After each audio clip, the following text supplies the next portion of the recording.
Amigos oyentes, qué gusto estar nuevamente en el espacio A Fondo de la Hora Clave. Precisamente en estos días tenemos la oportunidad de conversar con los actores de la noticia, pero en un diálogo distendido, en un diálogo donde buscamos conocer más también de los protagonistas de la misma. En esta ocasión nos acompaña ya en estudios el economista Esteban Bernal, quien es asambleísta por el ASUAI, por el movimiento Creo, que además está sonando, y debo decirlo a manera de introducción, cada vez más fuerte, Esteban, para la alcaldía de Cuenca. Sin más, bienvenido. Buenas tardes, Juan Fernando, gracias por la invitación. Para mí siempre es un honor compartir con usted y con quienes nos ven y nos escuchan. Ahora también ya, sí, a ya través de varios mecanismos de las redes sociales podemos también interactuar de manera visual con los ciudadanos, con la gente, que además es una obligación desde el marco de la responsabilidad pública y política que tenemos los actores sociales, los actores políticos, de tener esa interacción, reitero, con intermediarios entre la sociedad civil y ustedes, y la sociedad y los políticos, como son los medios de comunicación, así que yo siempre gustoso de compartir y asistir a este medio. Economista Bernal, el paso suyo por la Asamblea ha sido sin duda nada fácil, ha tenido que enfrentar varios retos desde el punto de vista políticos. Llegar a los consensos necesarios para llevar a cabo la fiscalización le ha resultado difícil. Hay que simplemente hacer un recordatorio que el último episodio se ha quedado en el aire, ni siquiera podemos decir archivado cuando hablamos de Gustavo Chávez. A ver, varias reflexiones al respecto, Juan Fernando. Primero, le debo reconocer que me sorprendió más de lo que imaginaba la dificultad, las enormes trabas que se ponen en la Asamblea, en un cuerpo colegiado, en un cuerpo político, en donde la divergencia no solamente está entre la oposición y el oficialismo, está entre la propia oposición, está en el propio oficialismo, la ruptura del oficialismo. Luego entendemos que existen bloques como el de Alianza País o bloques como el de los revolucionarios, en este caso los correístas, que tampoco mantienen una adhesión férrea, y eso normalmente o complica o viabiliza. O sea, es un tema de un juego de ajedrez permanente en la Asamblea Nacional que da cuenta sobre tal o cual interés que puede presentarse en un momento dado para los actores políticos que están ahí. Yo le digo con absoluta franqueza, yo me asombré de ver la forma en la que se agarran con uñas y dientes para defender, entre comillas, un proceso que ellos llaman que se había adquirido y se había ganado durante la década pasada. Pero sin embargo tampoco era merecedor la ciudadanía y los que confiaron en este servidor en darnos la confianza para que vayamos casi apagar la luz, cerrar la puerta y regresarnos a la provincia, porque los números no dan. Pues claro, ellos tenían 74 legisladores, nosotros diciendo que todos nos unificamos, 63 en oposición, el bloque de Creo al que me pertenezco tenemos 22 legisladores en un marco de 137, no es fácil, pues, no es fácil, por más que usted que proponga, tiene que estar sometido a la cantidad de dribles que pueden existir alrededor de la política ecuatoriana. Sin embargo, nos habíamos empeñado permanentemente en los temas fundamentales. Y aquí permítame hacer una valoración y una estructuración, poner en contexto del por qué mi lucha contra la justicia ecuatoriana. O digamos, a favor de la justicia ecuatoriana en contra de aquella que generó una especie de cooptación por parte del gobierno de Correa. Todo lo que hicieron, Juan Fernando, todo, vamos contando. Uno, el excesivo sobreendeudamiento que tiene el país. Hablamos de una obligación del Ecuador de casi 92.000 millones de dólares con los proveedores y acreedores en este país. Es decir, casi la totalidad de nuestra producción. Recuerde que el PIB nuestro está en casi 100.000 millones de dólares aproximadamente. De ellos, 92.000 estamos endeudados. Es una cosa desproporcional, cuando la ley además determina que no podrá endeudarse más allá del 40%. Sin embargo, es decir, usted está aduciendo que hemos llegado a un endeudamiento del 92%. Más o menos, pero hay que entender que hay diferentes formas de cálculo. Vamos para que la ciudadanía nos comprenda en el contexto. La ley dice que no puede endeudarse más allá del 40%. Sin embargo, hemos hecho una valoración y los estudiosos y quienes estamos en el proceso de investigación entendemos que hay que diferenciar las obligaciones que tiene el Estado ecuatoriano como tal versus deuda, que es ya una metodología distinta de cálculo. En el caso de las obligaciones, es decir, cuánto el Estado debe a todos, multilaterales, bancos internacionales, países, acreedores, proveedores, gobierno seccional, es 92.000 millones de dólares, según cálculos de los estudios hechos por profesionales de economía. Haciéndole constar la deuda interna. Todo, entendemos. deuda interna, deuda externa. Ahora, ¿cómo calcula el Estado? Es otra metodología. Inclusive con esa otra metodología, en la cual no involucra deudas, por ejemplo, usted recordará al presidente Correa en algún momento que dijo, la deuda al mismo Estado es como la deuda del padre al hijo. La deuda del padre al hijo es una deuda. La deuda es una deuda, pues, porque el hijo es una persona autónoma, independiente, administrativa, financieramente. Es decir, usted tiene la posibilidad de declararle deuda en función de las conveniencias. Fíjese, Juan Fernando, que el expresidente Correa determinó mediante un acuerdo presidencial, un decreto presidencial y una reforma a un reglamento, cambiaron la ley y la forma de cálculo que está establecida en el Código Orgánico de Planificación Financiera. Y ahora resulta que la metodología con la que calculan la deuda para el Ecuador es la metodología establecida por el Fondo Monetario Internacional. ¿Pero por qué saco a relucir esto? Porque ahí sí el Fondo Monetario es importante, ¿no? Cuando usted va a la Asamblea Nacional, ve a la señora Rivadeneira, a la señora Guiñaga, ve al señor Augusto Espinosa, al señor Muñoz, Pavel Muñoz, que salen y son discursos rimbombantes diciendo el Fondo Monetario que sigue a las clases sociales, que nos ponen cartas de intención, pero cuando se trata de asumir una metodología, ahí se acuden allá. Y esa metodología les hacen que bajen la deuda, en donde, por ejemplo, no entienden como deuda pública aquella que debe el Estado al IES, porque dice, nos debemos de nuestro Estado, pero le debe pues 11.000 millones de dólares. Esteban, quiero hacer ahí un paréntesis, aprovechando precisamente el espacio en el cual nos encontramos hoy y que nuestros amigos que tanto nos están mirando como nos escuchan tengan la oportunidad de conocer cómo son esas personalidades en los pasillos de la Asamblea, porque se los debe encontrar a cada momento. Créame que es difícil. Cuando uno entra en un proceso de fiscalización, la camaradería también tiende a aminorarse. El día jueves pasado, previo a venir a la ciudad de Cuenca, a hacer el territorio, a visitar a la familia, a estar con las actividades que claro nos compete también como seres humanos, me encontré con una de las asambleístas que yo estoy denunciando, y lo digo con franqueza, con la señora Lira Villalba, quien en lo personal no guardo ningún problema, pero tuvo un despropósito al tildarme de que mis acciones están llenas de odio, etcétera. Yo lo que había dicho es de que he propuesto al Consejo de la Judicatura de que se investigue a fiscales, jueces, juezas, defensores públicos, que tengan vínculos con los asambleístas, y una vez que se identifique aquello, tome la decisión de hacer una evaluación de los concursos, porque todos los concursos, tanto por la Contraloría General del Estado como por el Consejo Transitorio del doctor Trujillo, han sido observados. ¿Por qué no pensar que podemos tener observaciones sobre aquellos asambleístas que sus familiares están en este momento en cargos? Por ejemplo, en el caso de la señora Villalba, su hermana es notaria y se ha ganado la notaría con absoluta transparencia. Seré el primero en aplaudir, pero si es que no fuese así, seré el primero en denunciar, porque ahí podría configurarse un tráfico de influencia, porque hay que entender cómo defienden al Consejo de la Judicatura de una manera, yo diría, absurda en un momento dado. A pesar de tener pruebas, lo han defendido contra capa y espada. Ese tipo de hechos nos hace generar suspicacia, pues, Juan Fernando.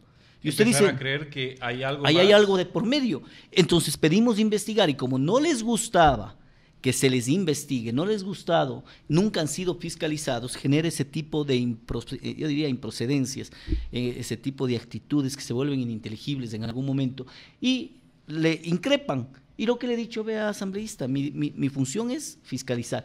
Y eso genera cierta tensión. Los pasillos de la asamblea puede tener, como camaradería también tiene ciertos momentos de tensión, más aún que estamos en un proceso de cambio, dejando una época casi delincuencial como la época correísta y volcándonos a tener un país más justo y mucho más institucionalizado. Gracias por ese paréntesis. Es importante para quienes nos están mirando, para quienes nos escuchan, lograr comprender la dinámica de la Asamblea General, porque muy poco se puede ver. Antes incluso la prensa podía ingresar de manera libre a los predios de la Asamblea, a los mismos plenos, pero no estar con tanta custodia y limitaciones como hoy entendemos, la prensa nacional, nos referimos, tiene. Estábamos refiriéndonos a la deuda. Usted ha hecho ya mención de una manera en la que se la puede mirar. ¿Cuál es la otra forma en la que se ve actualmente a la deuda? Mire, y lo otro que le mencionaba y que efectivamente hicimos un pequeño paréntesis, es que a pesar de esa metodología, recordará sobre el tema de la metodología establecida por el Fondo Monetario, que curiosamente ahí sí es significativo para el exgobierno de Rafael Correa, establecieron ahora una nueva forma de medición. Y con esa forma de medición, y siendo, yo estimo, muy cautelosos, ya bordea los 50.000 millones de dólares, según el Ministerio de Finanzas, no según la oposición, no según los estudiosos. Lo que quiere decir, Juan Fernando, de que existe de por medio un incumplimiento de la Constitución y la ley, porque la ley determina que usted puede llegar hasta el 40%. Si es que el Ministerio de Finanzas le dice que está por el 47, 48%, según esta nueva metodología de cálculo, ya incumplieron la ley. Y eso está siendo investigado por la Fiscalía General del Estado, y eso puede configurar peculado, y eso puede configurar una serie de irregularidades de carácter penal en contra del expresidente Correa, en contra de los exsecretarios de Estado del área de finanzas, Patricio Rivera, Pavel Muñoz, etcétera. Eso quizá la nueva justicia, que creo yo empieza a dar luces al país, tenga la posibilidad de transparentar, porque creo injusto que aquello se haya dado para nuestras generaciones, para las siguientes y las subsiguientes generaciones que quedan con un nivel de deuda abrumador. El Estado ecuatoriano le entregó el gobierno al presidente Correa en aquel entonces con 10.000 millones de dólares de deuda. Hoy las obligaciones, como le dije hace un momento, bordean los 90.000 y según el ministerio casi los 50.000. Eso es una injusticia tamaña. Es una injusticia porque no podemos entender tanta perversidad con el futuro del país. Claro, garantizaron su estado, su momentito, su coyuntura, sus 10 años, su gobierno, pero no entendieron qué queremos los ecuatorianos a futuro. Por eso vale aclarar, nosotros como bloque nos abstuvimos de votar a favor de la última ley de fomento productivo, a pesar que en aquella ley se incorporaron varios elementos pedidos por nosotros. Vaya contando. Uno, los beneficios y los incentivos agrícolas, en donde también se condonaba deudas a los pequeños productores. Se propuso la eliminación del ICE, el impuesto al consumo especiales para las cocinas de gas. Y esto fue motivado por las asambleístas azuayos, en este caso Lourdes Cuesta y quien les habla, para pedir que efectivamente esta barbaridad que le hicieron a Cuenca, al Austro, porque el 70% de la línea blanca está instaurada en el Austro del Ecuador, en Cuenca, y eso generó una pérdida de casi 1.500 empleos. Esta nueva propuesta podría recuperar no solo los 1.500, sino 1.500 más. ¿Cree que a este punto la industria, que incluso algunas de ellas pusieron los ojos en el extranjero, regresen a mirar a lo que ya es cosa del pasado? Mire, Juan Fernando, podría ser. Yo creo que la ley de fomento productivo per se no es mala. Yo lo he manifestado en medios de comunicación local y nacional, aportamos en ella, le insisto, la eliminación del ICE le permite que vuelvan a tener cocinas baratas los ecuatorianos, que a pesar que el Estado ecuatoriano, para salvaguardar un proyecto maltrecho, un proyecto que fracasó, que se llamó Cocinas de Inducción, ¿no?, subieron el ICE al 100%, es decir, una cocina que valía 400, que competía con una cocina que valía también 400 de inducción, pero los ecuatorianos decidían a gas, quieren cocinar a gas. Tomaron la decisión de ponerle un impuesto, entre comillas, al consumo especial. ¿Qué consumo especial o suntuario puede ser la cocina a gas? Pues solo desde el concepto ya fue malo, y le subieron de 400 a 800. Aún así, siguieron comprando, pero los productores, los industriales empezaron a quebrar y a disminuir la cantidad de producción, a disminuir la calidad del empleo, porque como no entienden la economía desde una perspectiva global, sino solo desde su ideología, así lo hizo Correa, generaban daños como esto. En la eliminación del ICE en esta ocasión va a permitir que se vuelvan a ampliar fuentes de empleo. Las empresas cuencanas, donde está concentrada el 70% de la línea blanca, van a permitir reactivarse, y esa reactivación le permitirá generar empleo, que es la mejor política social del mundo. Pero ¿qué pasó con esa ley de fomento productivo? No solamente aquello recogió, también nos pusieron, y como para que la ciudadanía me comprenda, es como haber logrado construir la mejor torta de chocolate que pudimos, contribuyendo todos, con cada uno con un poco de ingredientes, y le pusimos a la torta de chocolate, pero le pusieron una gotita de cianuro en algún lado. ¿Usted se come esa torta? Yo no. No, yo no quisiera. Por supuesto, así pusieron en la ley de fomento productivo una gota de cianuro que se llama deuda pública. Como usted empezamos analizando la deuda y vio lo crítico que es, esta ley traía de por medio también un nuevo endeudamiento del gobierno, que entendemos que tiene que hacerlo, porque no va a poder salirse fácilmente del déficit fiscal que dejó el gobierno anterior. Usted es economista, para mucha gente… Solo si me permite, sí. Muy rápidamente, porque no quiero que quede inconcluso esta parte de la deuda. Dejaron ese hueco público y obviamente hay que cubrirlo con deuda.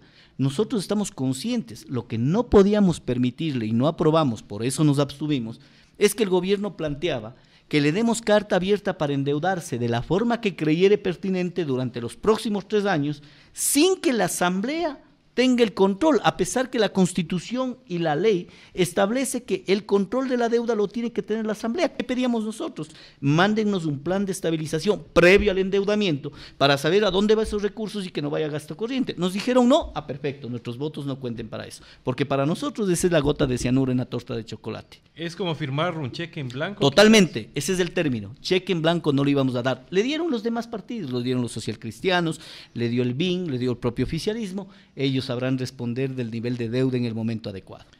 Economista Bernal lo estaba queriendo decir hace un momento y debo retomar esta idea. Usted ya lleva algún tiempo en la vida pública, refiriéndome a ser funcionario público. Cuando de finanzas macroeconómicas nos referimos, ¿cuál sería la solución para el país? ¿Cómo lograr salirnos de este déficit, salirnos de este problema, si al mismo tiempo no tenemos los recursos? Es decir, necesitamos, como usted ya lo indica, seguir endeudándonos. Tengo que ser sensato en la apreciación económica que usted plantea para el debate. Cuando el presidente, tengo 3 elementos negativos y la gran mayoría positivos en frente a lo que se nos viene económicamente al país. Primero, hay que entender que el presidente arrancó con los mismos asesores económicos del gobierno pasado, fracasados asesores económicos, Patricio Rivera, que fue ya despedido del gobierno, que también fue destituido de superintendente de Economía Popular. Y digo esto porque nos presentaron, usted recordará, Juan Fernando, la famosa ley de reactivación económica, que de reactivación económica no tenía nada, era una ley de recaudación económica porque solo volcaba nuevamente a los impuestos. Luego María Elsa Viteri, que ingresó también y salió creo que a los 2 meses de estar en el ministerio, porque creo que vino con la misma mentalidad dogmática de izquierda que ha fracasado en América Latina, en términos económicos, porque creo yo, como dice López Murphy, la gente de la Revolución Ciudadana tiene ese famoso síndrome de Estocolmo, ¿no? En el cual se enamora de su secuestrador.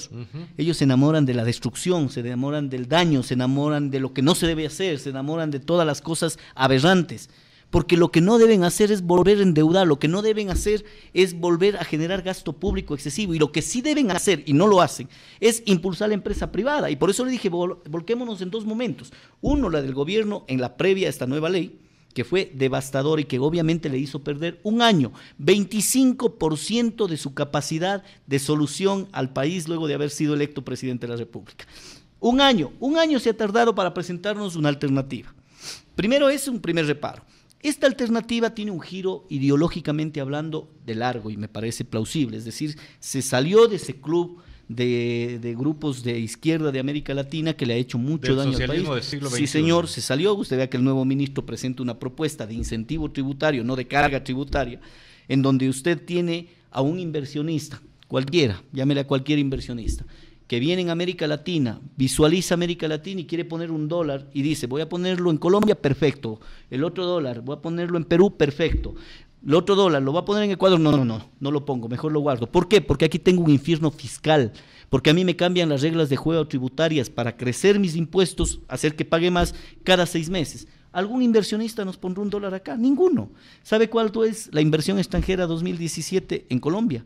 11.200 millones de dólares. En Perú, 8.300 millones de dólares. En Ecuador, 500. Por esa lógica, porque no hay incentivo tributario. Esta nueva ley trae consigo esos incentivos tributarios, pero tiene 2 dificultades. Una, la deuda que le mencioné hace un momento, que ojalá sean responsables y que más bien nuestra abstención sirva para que tengan una alerta y no cometan un error en cuanto a lo indiscriminado y discrecional que puede ser endeudarle al país. Y 2, la poca reducción del gasto público. Porque si ha tomado la decisión, ya esto en términos de solución económica, de cómo le pensara yo al país, si yo tomo la decisión de mejorar la condición económica del Ecuador y le encargo y le apuesto al sector privado, que es positivo, que le vuelvo a insistir, es positivo, pero lo hago desde los dos lados, pues le apuesto al sector privado, pero reduzco la carga pública, pues. Reduzco el gasto público, incrementó en 30% en el último año. Eso no es reducir la carga pública, es decir, eliminó lo que políticamente se veía bien, el Ministerio de la Felicidad en la que abrazaba árboles del ex ministro Freddy Heller. O sea, le vemos bien, aplaudimos, pero resulta que no ha reducido los gastos. ¿En dónde creció de nuevo? Porque termina gastando 30% más. Esa lógica es la que hay que cambiar, es decir, impulsemos al inversionista privado, local e internacional, pero también generemos acciones desde lo público que le vuelva una institución más eficiente al sector público, que tengamos un IES no burocrático, que tengamos una institución ministerial menos burocrática, más eficiente, que por cierto lo del IES en los próximos días estaré dando un anuncio de aquí de la ciudad de Cuenca sobre cómo se está manejando el Instituto Ecuatoriano de Seguridad Social. Pero asambleísta, eso no es o no va por el rango de lo idílico, suena todo muy bonito, pero si en la época de Rafael Correa, que hay que admitir, se hicieron muchas cosas, no se ha logrado romper con esa burocracia. ¿Usted cree que hoy, cuando tenemos a un líder que aún no tiene definiciones del todo claras, se pueda llegar a ese punto que usted propone? Por dos razones sí. La una, porque no es un idilio tan grande como usted lo plantea, sino Colombia no lo tendría, Perú no lo tendría, Chile no lo tendría.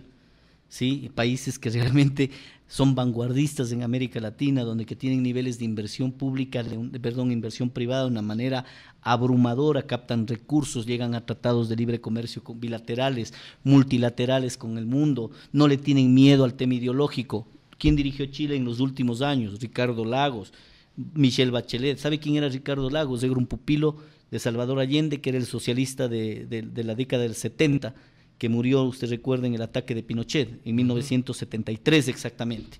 Él era Salvador Allende, Ricardo Lagos era su pupilo, pero sin embargo con esa concepción ideológica de izquierda, socialista, se dio cuenta que el mundo está abierto y cuando gobernó a Chile lo gobernó de una manera abierta, permitiendo el ingreso de capitales, negociando, teniendo concepto social, pero también de apertura y de capital. Vea usted, Michelle Bachelet, hija de un militar que asesinó Pinochet, podría tener una rencilla y una actitud de revanchismo desde esa perspectiva, y no, lo manejó al país más capitalista de América Latina.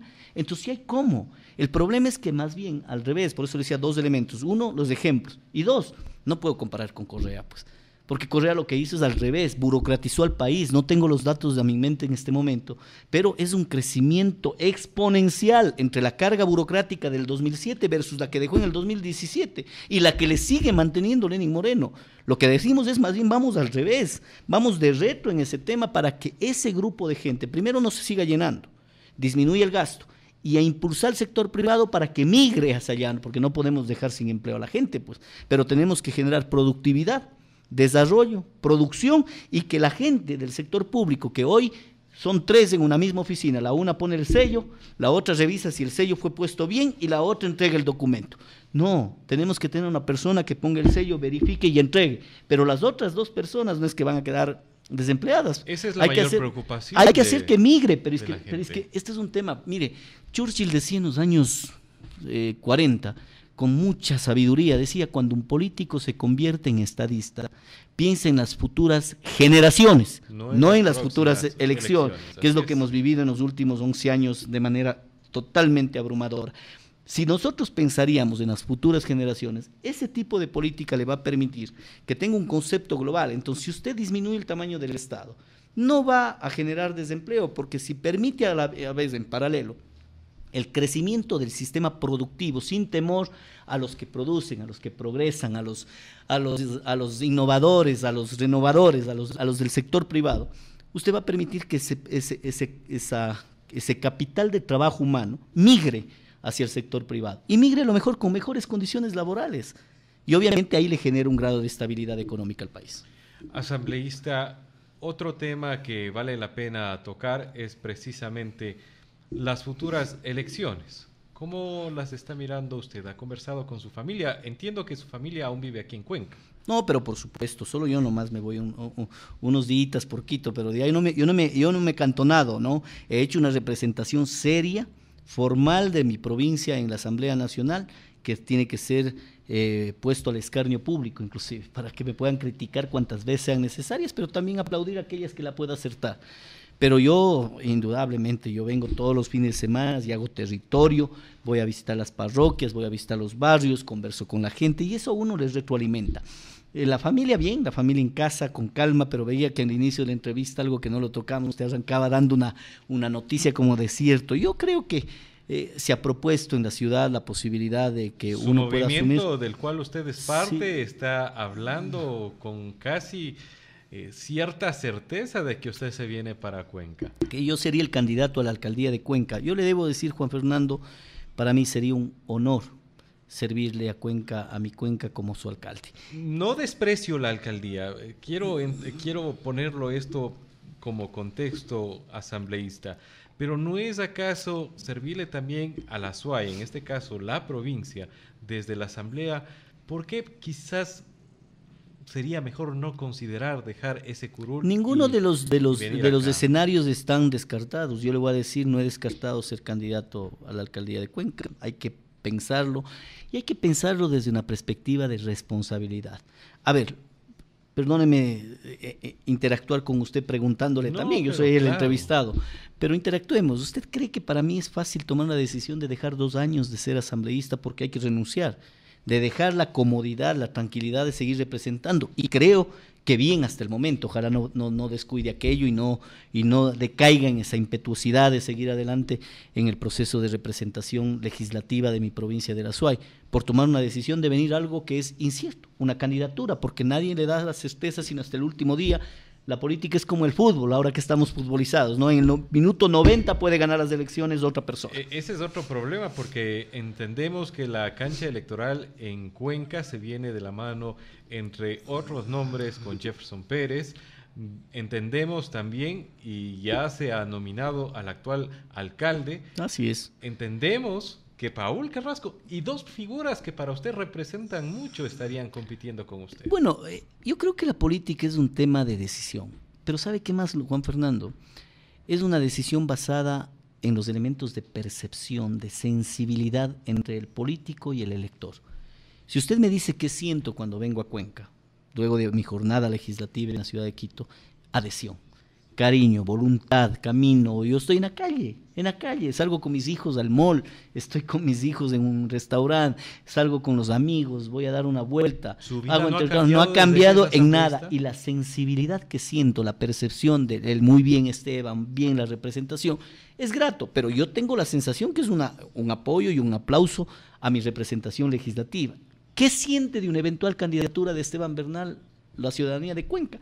Eso lo voy a percibir en los próximos mes y medio, en donde me tomaré el tiempo para hacer una decisión final si soy o no, caminando, porque voy a territorializar mis acciones legislativas. Le pediré, por cierto, a quien es mi alterna, que es la señora, una dama de primer orden, capaz increíblemente como es Gloria Astudillo, esposa de quien fue alcalde y prefecto y diputado de esta provincia, como fue Javier Muñoz. Gloria es una gran representante, me ha hecho sentir orgulloso las veces que le he pedido que me represente en la asamblea, con una capacidad única para interactuar, tiene una experiencia política. Así es que si tomase la decisión finalmente de venir a ese riesgo, ¿no? Como le dije, esto es un tema de un riesgo. No es que yo vengo a ser el alcalde, uno viene también a competir y ahí la ciudadanía toma la decisión. Pero si tomo, tendríamos la posibilidad de contar con una extraordinaria representante como es Gloria Astudillo Lor.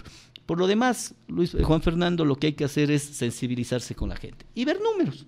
Números, a estas alturas en una ciudad de casi 700,000 habitantes.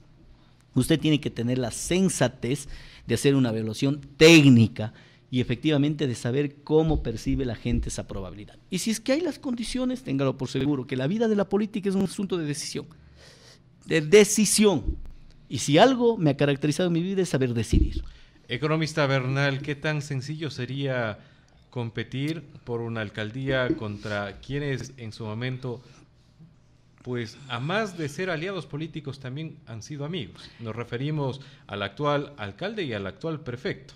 Así es, y ratifico esa amistad. Yo creo que una de las cosas valiosas que debemos llevar adelante la nueva generación política, y no me refiero nueva generación política en términos de edad, hablo de participación, porque puede venir gente como están algunos actores en este momento.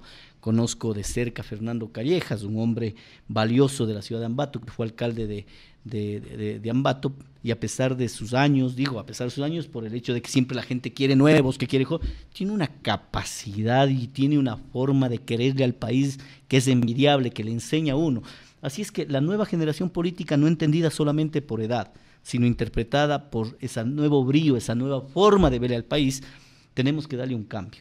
Y ese cambio parte de esto, Juan Fernando, en entender que la política es de adversarios, no de enemigos, de adversarios, entre tu postura política y la mía, salvo que esos adversarios hagan un daño a la sociedad, robándole, persiguiendo, como lo hizo el correísmo, en donde casi nos volvemos enemigos, porque hay que entender que yo no voy a estar de acuerdo con quien le hace daño a mis hijos, con los que hacen daño a mi futura generación, a las futuras generaciones de mi sociedad. A esa gente sí, de lejos, aquellos que han generado un estado de persecución para llegar a secuestrar, para llegar, probablemente se pueda demostrar del caso Gabela, que es gravísimo, en donde hay de por medio un asesinato a un ser humano que reclamó por los helicópteros Dru.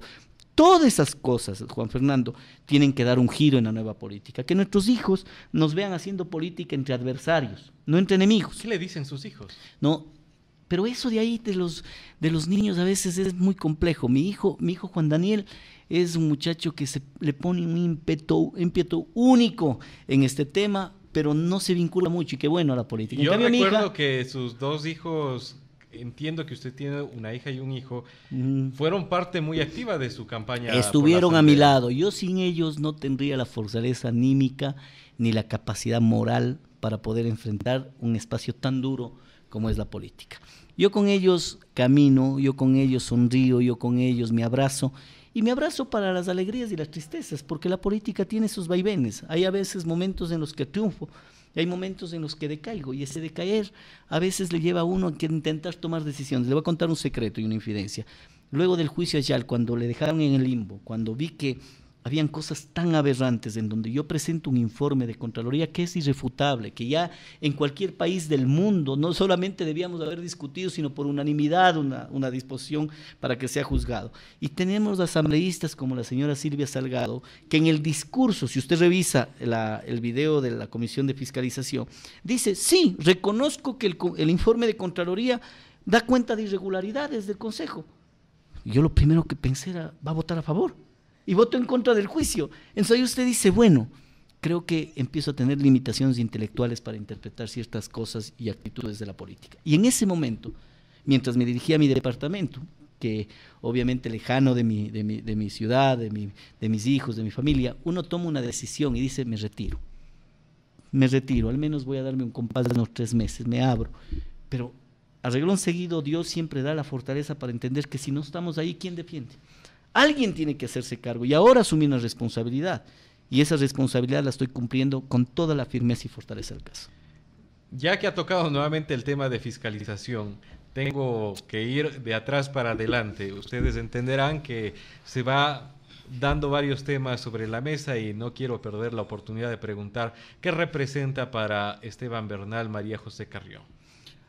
Mire, yo le debo mencionar que en la Asamblea Nacional he tenido gratas sorpresas en las actitudes de alguna gente, y debo reconocer con mucha valentía, con mucha hombría de bien, que una de las personas, a pesar de la imagen que desplegó a lo largo y ancho del correísmo, María José Carrión en los últimos tiempos ha tomado actitudes al menos respetuosas de la institucionalidad, lo cual no han hecho otros personajes del correísmo. Por ejemplo, ha aceptado los intentos de reconsideración en un juicio, ha convocado plenamente a los juicios, votó a favor del juicio político contra Gustavo Yal, en contra de sus compañeros, y son hechos que de alguna manera le permiten a uno generar un reconocimiento en el marco de la política, porque no podemos ser insensibles en lo que vivimos. Si es que hay alguien que cumple, dígalo, pues, no por el tema de la animadversión vamos a decir que todo está mal. En ese contexto puedo decirle que al menos es plausible esas acciones, pero no deja de tener una corresponsabilidad de toda esa historia perversa y abusiva que fue la década del correísmo, como ella, como todos los demás, incluyendo el actual presidente de la República, que obviamente ha generado temas plausibles desde todo punto de vista, desde el ámbito político sobre todo, y que yo mismo me he permitido decir, bien está, me alegra que haya convocado una consulta popular, me alegra el nuevo consejo transitorio con el doctor Trujillo, me alegra muchas cosas por el país, pero eso no les limita la corresponsabilidad de esta década nefasta en donde tenemos de por medio cantidad de cosas de todavía ir destapando.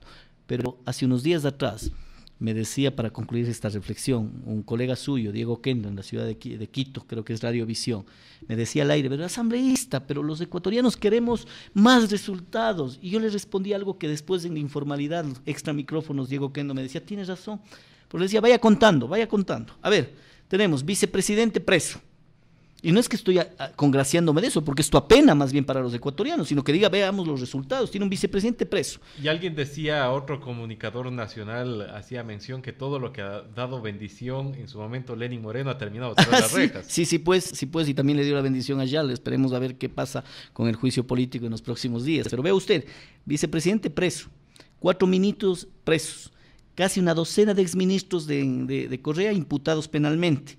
Tenemos un superintendente de comunicación destituido, tenemos un superintendente de economía popular destituido, tenemos un consejo de la judicatura destituido o cesado al menos por el consejo de transición, tenemos una evaluación del Consejo Nacional Electoral, tenemos un proceso de fiscalización a varios ministros, incluyendo este gobierno como la canciller. Hombre, si hemos avanzado.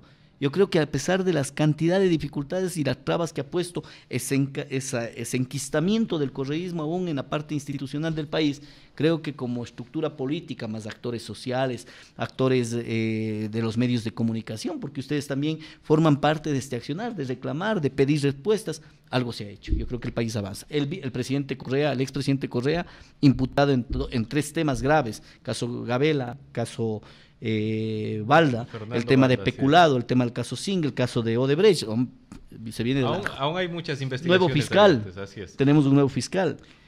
Asambleísta, ya que hemos tocado nuevamente, jugando de atrás para adelante, casi que estamos haciendo olor a el Mundial de Rusia 2018, ¿qué opinión merece Fernando Cordero? Hoy está siendo evaluado su superintendencia a las manos de Julio César Trujillo en el Consejo de Participación Ciudadana. Si vemos una lectura de todo lo que ha sido evaluado por Julio César Trujillo, casi es predecible que se va a ir a la casa. ¿Pero usted qué opina? Mire, pensé cuando me decía, ya que estamos en el mundo futbolístico, me iba a decir quién cree que gane, y le iba a decir Brasil. Ya vamos para adelante, ya vamos para allá. No, yo creo que lo que no podemos cometer un error es que en el caso de Fernando Cordero, por ejemplo, determine pronunciamientos públicos no queriendo someterse a una evaluación que fue establecida por el pueblo ecuatoriano el 4 de febrero. Pero no le ve mal un poquito también, y yo creo que ahí hay que ser un poco más justos respecto de las declaraciones que a veces en esa fervosidad emite Julio César Trujillo. Desde luego que las acciones buscan justificar en derecho, pero hay algo que rescato de las palabras de Fernando Cordero cuando habla precisamente de adelantarse en las declaraciones. El doctor Trujillo, más allá de la inmensa popularidad que tiene en el país y de respeto, porque creo que ha tomado acciones que los ecuatorianos gritábamos que se las tome. Que si muere Lenín Moreno sube Julio César Trujillo. Dicen que si Julio César Trujillo tuviera, no 10 años, 5 años menos, sería el nuevo presidente del Ecuador. Por supuesto, creo que sí. ¿No? ¿Y quién quita que no? Recuerde que también en Perú tuvimos a Kucinchi, que fue presidente, creo que con una avanzada edad. Así es que eso no es un demérito, por el contrario, creo que en estos últimos tiempos, luego de la decadencia de los famosos jóvenes de la Revolución Ciudadana, que lo que vinieron es hacerse de las manos abusivas para llevarse el recurso ecuatoriano, tendríamos la necesidad de recabar y de reconstruir esa historia de nuestros abuelos, de nuestra gente, para que nos permitan entender cómo la experiencia se pone en práctica por el bien de la gente. Yo entiendo de que puede haber ciertos desatinos por parte del doctor Trujillo, desatinos, no mala fe, en cierta declaración que puede existir, pero por lo demás creo que han hecho trabajo expedito, aplaudido por la mayoría de los ecuatorianos. Y esa actitud plausible tiene que ser respetada por los actores. Yo no me anticiparía en decirle, no he dado seguimiento de cerca a lo que Fernando hace dentro de lo que es la Superintendencia de Ordenamiento Territorial. No mucha gente sabe lo que pero él sabrá defenderse directamente con el Consejo de Transición y quizá ahí tengamos un poco más expedita la visión de qué es lo que ha hecho. Yo no quiero prejuzgar, peor si usted me está diciendo que a lo mejor el Consejo Transitorio prejuzga. No, es peor una opinión, es una opinión. Peor ¿no? yo que... podría hacer un prejuzgamiento. Hay ciertas cosas que son palpables, como el caso de la justicia, que yo identifiqué que era el juzgador, que era el acusador, y puedo tener mayor perspectiva de lo que pasa. En el caso de Fernando Cordero, creo que va a tener una posibilidad, yo diría más bien inmensa, de mostrarle al país por qué está, para qué está y qué están haciendo. Y a lo mejor el doctor Trujillo y el Consejo de Transición tome una evaluación con profundidad y veamos qué resultado tiene. Hay un pajarito, no voy a decir nombres, vamos a dejarlo y voy a ser muy categórico en esto, como rumor, pero que incluso hablaba, nuevamente voy para adelante, que si Fernando Cordero perdía la superintendencia, también se la encontraría en la papeleta con usted. Ajá, de candidato, bienvenido sea. Pero yo no estoy todavía en la papeleta. Digo nomás. No, yo no estoy todavía en la papeleta. Economista. Habrá que ver si es que estoy, pero lo que sí le he dicho no he descartado. Esta semana precisamente el movimiento Creo en Azuay ya ha hecho mención de que sería usted la propuesta para la candidatura por la alcaldía. Por eso estamos casi dando por hecho, no por otra razón. Basándonos en esto, ¿no ha habido en estos días o quizás incluso de su parte la posibilidad de extender diálogo con quienes usted ha señalado y ha dejado en claro que siguen siendo sus amigos Marcelo Cabrera y Paul Carrasco, no para incluso llegar a un acuerdo? No he conversado, pero no descartaría conversar con todos los actores. Cuenca se tiene que construir con la gente, pero cuando se dice la gente no puede haber exclusiones. Si llegásemos a cumplir un sueño de esa magnitud, de servir, imagínese el honor que sería servirle como su alcalde a Cuenca. Tendríamos que abrir el espectro para conversar con los que piensan distinto. Mi separación con Paul y con Marcelo ha dado cuenta de mi pensamiento distinto, usted recuerde, ¿no? La última, con Paul, discrepamos en cuanto al nombramiento de la vicepresidenta de la República. No iba a darle el voto jamás, él me pedía que le diera el voto, dije no. Y para dar el voto, si necesito un monigote que esté en la asamblea, debía haber candidatado un monigote, no un Esteban Bernal. Tomo mis propias determinaciones basado en lo que los electores nos pidieron, represénteme. Y usted estaba en oposición, yo en oposición y me mantengo ahí. Estoy con quien gané las elecciones, no estoy en otro lado. Usted pertenece a Creo. En algún momento Guillermo Lasso, como líder de Creo, o incluso como presidente César Monge, no le llama y le dice: Esteban, queremos que votes de esta u otra manera. Mire, hay una coordinación extremadamente respetuosa. Si algo tengo que reconocer en Guillermo Lasso y en César Monge es el concepto auténtico y con mayúscula de ser gente decente, que de alguna forma intuyen la realidad de la asamblea y permiten el debate interno. Ha habido ocasiones en las que Guillermo se ha trasladado a la ciudad de Quito y nos hemos reunido de manera urgente, pero esas reuniones no es para decir, a ver, vamos por aquí, no, el debate, la pelea permanente. Ha habido ocasiones en las que compañeros, como en el caso de Luis Pachala, le pongo un ejemplo, pidió al bloque decir, permítanme, voy a votar distinto, y lo hicimos y votó distinto, votó él, Mae, distinto a un tema de una propuesta. Y lo hicieron porque sus convicciones daban de otro lado. Ese es democratizar, esa es la auténtica democracia radical que algunos sectores pregonan y que no se la da, porque si usted tiene una visión como ser humano, tiene que permitírsele que libremente fluya, porque usted ganó las elecciones y usted representa en función de lo que cree que los electores le pusieron ahí. Ahora, creo que en el momento del diálogo, cuando uno ejerce una función, pero que es distinta, ¿no? La de función de alcalde, de prefecto, es una función que obliga al diálogo, que obliga, que inmediatamente determina la necesidad de sentarse en la mesa, pero en la mesa no se pueden sentar, por Dios, los que pensamos igual. Porque si usted, Juan Fernando, y yo tenemos una misma, pero vamos, si usted y yo pensamos en una misma concepto sobre el tema tranvía, pongamos el ejemplo del tema tranvía, usted y yo pensamos de eso, yo no me siento con 4 Juan Fernandos, porque ya sé la respuesta. Hay que sentarse con Osvaldo, con Julio, con Juana, para decir aquí, ¿qué opinan ustedes? No esto, y ahí construye, y ahí enriquece una verdadera propuesta horizontal. Y eso es lo que tiene que hacer un alcalde, eso es lo que tiene que hacer un prefecto. Último caso del tema de lo de la ordenanza de soberanía alimentaria. Una ordenanza que, más allá de la buena intención que puede tener el objetivo, la génesis de esa ordenanza, la idea, pero si hay una cantidad de sectores, y son mayoritarios, me dicen que está mal, me siento a dialogar, pues. Eso es lo mínimo que tiene que hacer una autoridad. Mi abuelo decía, en mis años de adolescencia, me sentaba en el vehículo con mi abuelo a recibir el sol, porque nos sentábamos para estar calientes aquí en la Tomás Ordóñez y Larga. Yo vivía en la Tomás Ordóñez 217 y calle Larga. Y nos sentábamos y me decía, verás, si es que uno contraria tu propuesta, defiéndela. Si es que dos contrarian tu propuesta, sigue defendiéndola. Si lo hacen tres, defiéndela. Si lo hacen cuatro, hombre, intenta defender. Pero si lo hacen cinco, piensa que tú eres el equivocado. Por supuesto, esa es la concepción del diálogo, el entender que en algún momento uno se equivoca. Economista, para finalizar, permítame corregir un poquito las ideas que usted ha puesto para nuestros amigos oyentes y quienes nos están mirando. Por cierto, de lo último que ha dicho me ha venido una duda. Dentro del movimiento que incluso en su momento usted fue aliado, participa, ¿hay democracia? Yo creo que ahí sí me limito en intentar incluso ni de lejos defender algo así, porque si usted toma una decisión y luego unilateralmente esa organización política toma una decisión de aislarlo por aquella decisión, aunque redunde varias veces, significa que eso es una hacienda, pues eso no es un partido. A pesar que yo pedí una sesión ampliada para hacer una evaluación del por qué, no, esas cosas dejan para el recuerdo. Yo más bien me veo más encasillado en el futuro, en entender, construir. Y usted me hace venir a la mente un tema que es fundamental. Yo tuve la oportunidad de estudiar Ciencias Políticas y Administración Pública en Chile en el año 2000. Pero en la previa yo tuve una reunión con el doctor Osvaldo Hurtado aquí en la ciudad de Cuenca.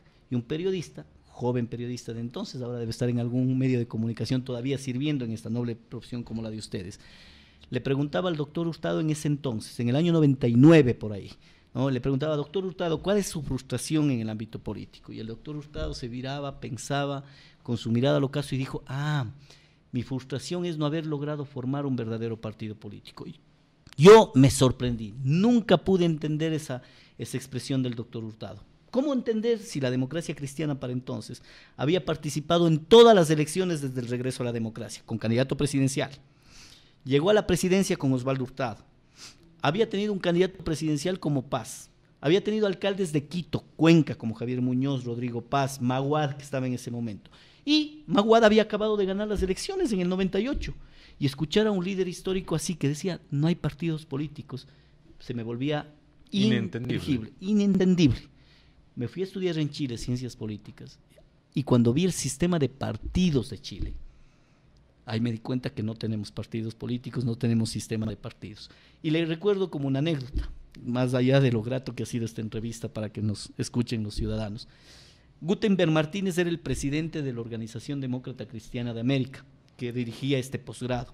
Y en un almuerzo, porque en ese tiempo, en el año 2000, estaba de candidato Ricardo Lagos, y peleaba la candidatura, si mal no recuerdo, con Soledad Alvear, que era la otra precandidata, porque la Concertación hacía primarias.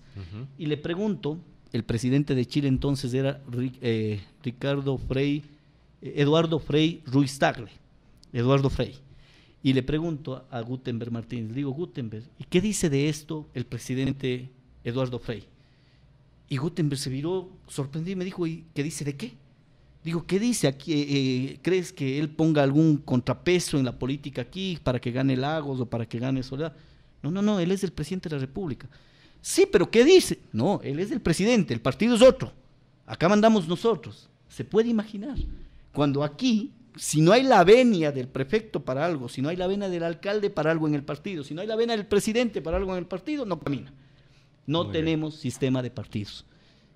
Los sistemas de partidos construyen sociedades y eso lo vive, por ejemplo, sociedades desarrolladas en términos democráticos como Chile, como Colombia, en donde la estructura de partido, obviamente, todavía de lejos con Europa, no, sin duda, pero por lo menos tienen mejor que la nuestra, permiten ser auténticos intermediarios. Muchísimas gracias, economista, asambleísta, por permitirnos conversar en este diálogo a fondo, permitirnos conocerle y desde luego saber qué está sucediendo en la Asamblea y los posibles proyectos políticos locales que usted mantendría en las próximas semanas y esperamos saber de primera mano. Muchas gracias a usted y siempre a las órdenes. Amigos oyentes, aquí cerramos nuestra transmisión y continuamos con lo mejor de la W. Gracias por estar siempre conectado con nosotros.